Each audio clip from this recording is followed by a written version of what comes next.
Au quotidien cette semaine sur LMTV Sarthe avec la Foire du Mans du 11 au 15 septembre.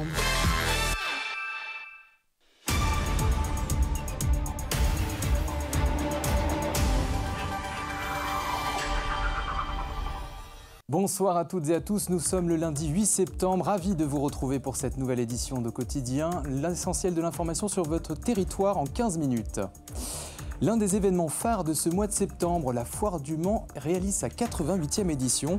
C'est cette semaine du 11 au 15 septembre et pour en parler, nous recevons ce soir Julien Rimbaud, directeur général de Le Mans Événements et organisateur de la Foire du Mans.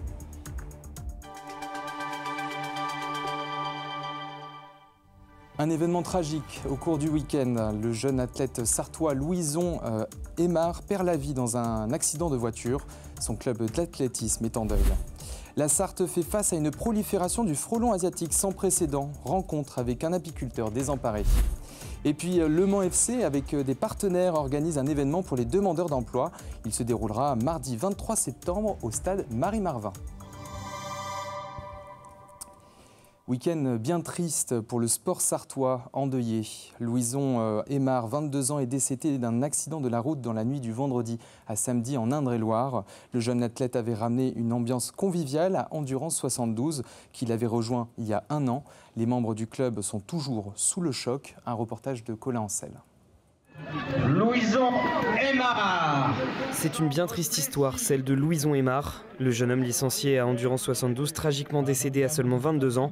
Un athlète qualifié pour les championnats de France 2025 de cross long en catégorie espoir et souvent placé sur les courses sartoises. On est encore un peu sous le choc tous, notamment alors moi je ne le voyais pas tout le temps, mais je vois le groupe d'entraînement, j'ai eu quelques retours, ils sont quand même très très touchés. 22 ans c'est beaucoup trop jeune et c'est un sentiment d'injustice en fait. Dans la nuit de vendredi à samedi, un accident de la route provoque le décès du jeune infirmier. C'est son partenaire d'entraînement et ami Florian Lecaux qui a été prévenu par la famille de Louison. Je l'ai apprise au téléphone par le papa de Louison, qui était très courageux de m'appeler. Je ne savais pas trop quoi lui dire. On pense bien sûr fort à sa famille et aussi à Isalis et Josué qui sont deux copains à Louison et qui sont loin parce qu'ils sont en Amérique actuellement. L'incrédulité au départ. Et puis ensuite, c'est dire je tairai les noms que j'ai dit dans la voiture. C'est impensable de ce genre de choses, on n'est jamais préparé. Même s'il n'était pas licencié depuis des années au sein du club sartois, sa présence a marqué les membres d'Endurance 72. Le souvenir que j'ai, c'est son sourire. En fait, il était toujours extrêmement joyeux. Dans chacune des compétitions, on va courir pour lui et en donnant le maximum et voilà. C'était Louison Aymard. Il y a des histoires qu'on préférerait vraiment ne pas compter. Et puis une autre mauvaise nouvelle, le décès brutal d'un jeune cycliste de 16 ans, Noah Sarti, lors d'une course à Coursemans ce week-end. Un drame pour les organisateurs que nous avons pu joindre. L'espoir du club de jouer les tours a été victime d'un malaise alors qu'il était aux avant-postes dans cette course. Malgré l'intervention des secours, le jeune homme est décédé ce dimanche dans l'après-midi. Le service des urgences du pôle Santé Sud rouvre pleinement ses portes. Depuis le 1er juillet 2022, le service est fermé la nuit, faute de médecins urgentistes. À partir du lundi 15 septembre, 8h, il rouvrira 24 h sur 24 et 7 jours sur 7. Une bonne nouvelle dans une période où le besoin de prise en charge de la population est urgent. Le résultat d'un travail collectif se félicite l'établissement de santé, comprenant un renforcement des effectifs, une amélioration des parcours des patients et une réorganisation interne du service. Les frelons asiatiques sont de plus en plus nombreux en Sarthe. Ce phénomène est lié au manque de gel l'hiver dernier et à la chaleur du printemps. Conséquence, une multiplication des nids et des apiculteurs désemparés qui font face à une prédation sans précédent sur leurs abeilles. Le reportage à Chauffour Notre-Dame d'Anthony Piton. Cette année, le miel d'Alain Calixte a un goût amer. Comme on a eu des pertes de colonies, donc il y a forcément beaucoup moins de production de miel. Vous pouvez estimer la perte à 30-40% de miel en moins. Depuis le début de l'été, l'apiculteur fait face à une véritable invasion de frelons asiatiques. Un insecte vorace qui prédate directement ses abeilles à leur sortie des ruches. Là, je m'habille pour aller combattre les frelons asiatiques. Armé de sa raquette électrique, tous les jours, le producteur de miel passe plusieurs heures dardard à tenter d'éliminer un maximum de ses envahisseurs. Dans le bol, c'est des frelons asiatiques que j'ai attrapés à la raquette électrique dans environ 3 heures et demie de chasse, si on peut dire. J'en ai jamais vu autant. Je suis un peu démoralisé. Malgré le sourire de façade, la situation est grave. Les frelons asiatiques ont déjà totalement éradiqué une dizaine de ces ruches et les abeilles survivantes n'osent plus sortir. Elles sont stressées par les frelons. Et s'il n'y a pas de pollen, elles ne peuvent pas élever de larves. Donc s'il n'y a pas de larves, il n'y a pas d'abeilles. Comme en ce moment, elles sont en train de préparer les abeilles d'hiver. Donc c'est quand même inquiétant. Alors pour gagner ce combat, l'apiculteur compte sur le piégeage, qui reste surtout efficace au printemps, avant la formation des nids. Et on poursuit tout de suite avec un événement qui se déroulera dans le département et qui est très attendu, du 11 au 15 septembre. C'est la Foire du Mans qui entame sa 88e édition. Certainement le meilleur invité ce soir pour en parler, car il s'agit de son organisateur, Julien Rimbaud. Bonsoir. Bonsoir. Alors vous êtes dans les derniers préparatifs. Où en êtes-vous actuellement ? Là, on accueille les exposants qui vont se présenter, leurs produits à nos visiteurs dès jeudi matin. Donc là, c'est une grande effervescence sur le centre des expositions. On a plus de 450 exposants à accueillir pour qu'ils s'installent. Donc je vous laisse imaginer la cohue actuelle, mais tout sera prêt jeudi matin, bien sûr. 450 exposants, combien d'exposants sartois au total ? Alors, on est un petit peu plus de 450. On fait 480 exposants. Ils sont plus de 300 à être sartois. D'accord. L'objectif pour vous, c'est d'élargir aussi à d'autres départements à mesure de chaque édition ? Alors, sur la question des exposants, non, plutôt pas. Notre enjeu à nous est d'accompagner le développement économique des opérateurs du territoire. Voilà pourquoi on privilégie, si je puis dire, dans le cadre de ce qui nous est autorisé, les entreprises sartoises. Quant aux visiteurs, je pense que la Foire du Mans, elle est pour les Manceaux, pour les Sartois. Bien sûr, on accueille les visiteurs en dehors du département, mais la nature de nos offres fait que c'est les habitants du territoire qui sont les plus intéressés, si je puis dire. Alors, cette année, vous avez choisi le thème du super-héros. Pourquoi ? Alors on essaie de proposer des choses extrêmement différentes. Ce qui nous anime, c'est de proposer des choses qui soient les plus larges possibles. Et puis surtout, on veut faire en sorte que nos visiteurs assistent et pratiquent, entre guillemets, ce thème, ce qui sera encore le cas cette année. Donc on choisit les super-héros, comme on avait fait la musique avant, comme on avait fait les comédies musicales, comme on avait fait tout un tas d'autres choses. Voilà, on essaie d'être le plus ouvert possible. Et puis je pense que ça donne un côté esthétique à cette manifestation, donc c'est plutôt intéressant. Et puis un moyen d'élargir surtout le public, effectivement, avec les thématiques. On essaie de capter de plus en plus de public jeune sur cette manifestation. On a un objectif de renouvellement, vous l'avez dit, 88e édition.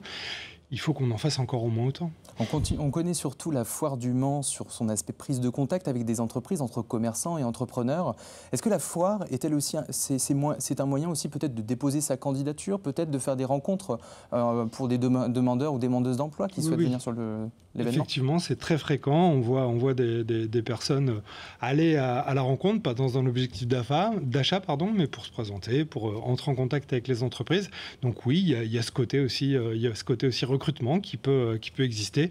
Et puis plein d'autres motivations, des entreprises qui veulent devenir fournisseurs de nos exposants. Voilà, il se passe plein de choses sur la foire. Alors parmi du coup les événements, la Foire du Mans, c'est donc le plaisir d'aller découvrir différentes enseignes, différents exposants, mais c'est aussi des animations pendant ces plusieurs jours. Vous proposez des concerts tout au long, c'est bien cela ? Ouais, c'est ça. Alors des concerts, des grandes parades, l'exposition du thème, vous l'avez dit, beaucoup d'expositions mises en œuvre aussi par des partenaires. C'est nos partenaires de collectivités, des chambres consulaires. C'est l'occasion, je crois, de faire un point d'étape, une mise à jour sur toutes les initiatives du territoire. Par exemple, les joueurs de Le Mans FC ou du MSB vont venir en dédicace sur la manifestation. On propose des ateliers de peinture sur visage. Enfin, il se passe 1000 trucs sur la foire. Et moi-même, je ne suis pas au courant de tout ce qui va se dérouler sur la manifestation. Et c'est ce qui fait que c'est très riche. C'est justement l'occasion de pouvoir découvrir cela sur votre site internet foiredumans.com. Vous pouvez retrouver tous les éléments. On va afficher le site internet sur votre écran avec le lien du site. Et puis, voilà. Donc, c'est aussi l'occasion de gagner 2 places pour l'événement, car LMTV Sarthe est partenaire avec la Foire du Mans. Vous envoyez envoyer un mail à jeu@lmtv.fr avec votre nom, votre prénom et votre numéro de téléphone pour tenter votre chance et gagner 2 places pour la Foire du Mans. Merci Julien Rimbaud, directeur général de Le Mans Événements et organisateur de la Foire du Mans, d'être venu sur notre plateau. Merci à vous. On ouvre une page sport, mais d'abord sur un volet économique. Le Mans FC et les partenaires publics s'associent pour la 3e édition du forum Un but pour l'emploi. Il aura lieu le mardi 23 septembre à partir de 15h30 au stade Marie-Marvin. Une centaine d'entreprises locales vont proposer plus de 1000 offres aux personnes qui cherchent du travail. Au cours de cette journée, le Mans FC invite chaque participant au match de Grenoble en Ligue 2 contre Grenoble en Ligue 2. Précision dans ce reportage de Laure Girard. Mardi 23 septembre 2025, le stade Marie-Marvin accueille Un but pour l'emploi. Entreprises privées et publiques pourront rencontrer leurs futurs collaborateurs, adressés par France Travail, les missions locales, mais aussi des candidats spontanés qui bénéficieront tous en fin de journée d'une entrée gratuite au match contre Grenoble en Ligue 2. Au-delà du fait qu'on organise cet événement à l'occasion d'un match de Ligue 2, ça c'est déjà une première chose, mais ce qu'on va essayer de développer aussi, c'est essayer de développer l'interactivité et d'avoir de plus en plus d'entreprises qui viennent faire des démonstrations. Parce que des fois, derrière des entreprises, on a des noms, même des fois des entreprises connues, mais les jeunes ou les moins jeunes ont du mal à mettre un métier derrière ces entreprises. Une 3e édition, même si l'événement n'a pas eu lieu en 2024, car les entreprises avaient moins besoin de recruter à l'époque. On était un peu presque dans le plein emploi, on avait réussi à faire baisser le chômage et que clairement il y avait moins de demandes. Donc il faut que ce soit une synergie entre les entreprises et les demandeurs d'emploi. Je pense qu'aujourd'hui malheureusement on a de nouveau un chômage qui s'avère à la hausse de manière au national. Hein. Donc on n'est pas épargné non plus, donc il faut toujours maintenir ce lien. Que vous soyez demandeur ou recruteur, vous pouvez encore vous inscrire. Toutes les informations sur lemansfc.fr. On poursuit avec une victoire pour lancer la saison. Les féminines du Mans FC se sont imposées pour la première journée de seconde ligue contre Toulouse au stade de la Californie. Les 100 et or attaquent fort avec un but dès les premières secondes par Kenza Chapelle. Sana Germazi double la mise et Jalia Chabourine conclut le travail. Victoire 3-1 contre une équipe qui avait fini 6 points devant les Mancelles la saison dernière. Mais pas de quoi satisfaire pleinement l'entraîneur Manceau Damien Bolini. On l'écoute au micro d'Antoine Besson. Je pense qu'on est capable de mieux faire. Après, c'est toujours difficile sur l'aspect émotionnel quand il y a une équipe qui harcèle sans cesse tout le match. Voilà. On a été un petit peu mieux en deuxième sur certaines ressorties. Après, je pense qu'on doit faire encore mieux. Voilà, mais on va se satisfaire de ce résultat, on va se satisfaire du match quand même accompli. J'ai senti qu'il y avait une équipe aussi sur le terrain qui est en train de se créer. Il y a des nouvelles, il y a des jeunes qui montent. Donc c'est des matchs importants pour fédérer. Côté sport automobile, Porsche décroche la victoire dans le championnat du monde d'endurance aux États-Unis ce week-end. Au terme d'une course perturbée par la pluie, la Porsche numéro 6, pilotée notamment par le Français Kevin Estre, s'est imposée au Lone Star Le Mans à Austin dimanche. Une première victoire cette saison pour la marque allemande en catégorie hypercar. Pour nos Sartois, le destin est bien moins souriant. Tête à queue pour Sébastien Bourdet sur la Cadillac numéro 38. Il termine 6e et 14e place en GT3 pour le Lexus d'Arnold Robin. Prochaine course dans ce championnat au Japon le 28 septembre. Allez, on joue sur LMTV7, je relance. Vous pouvez tenter votre chance en envoyant sur jeu@lmtv.fr votre nom, votre prénom et votre numéro de téléphone pour tenter de gagner 2 places à la Foire du Mans qui se déroule du 11 au 15 septembre. Demain, nous recevons Élise Leboucher, députée de la 4e circonscription de la Sarthe, étiquette politique, la France Insoumise, le lendemain du vote de confiance. Retrouvez-nous en direct du lundi au vendredi de 18h45 à 19h chaque soir de la semaine. Et puis tous nos contenus en replay sur la chaîne YouTube d'LMTV Sarthe. Bonne soirée à toutes et à tous.